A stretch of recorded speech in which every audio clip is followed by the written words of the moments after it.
khang hau de lak laga karigi safu do pirari pangal kalli chaw thok luinga sidi kari oirava mit ying du na fajin khare khon thok tu de sum hat kre phao halli aibu nung shiva uduna sum leiningli Tangna guba mai thong duna ngau halli mi kup kangana na tau du di khang le aina nang na aibu ta singa nung shire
Buduna chat ning li na ha pu tham ning li leng da nong ju ma na chot le su nung si na te gi lengam de tap na hum ba ma lang na thieng le ri nang gi sam lang da khum jil le su mai thong do ying du na dum lei ning li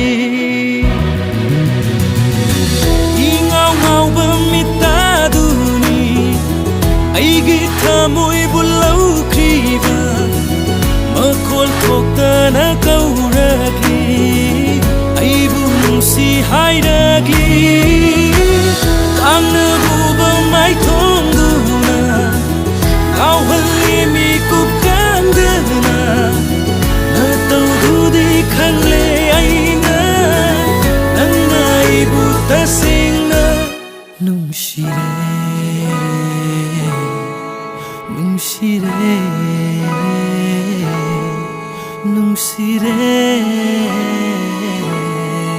Nung sire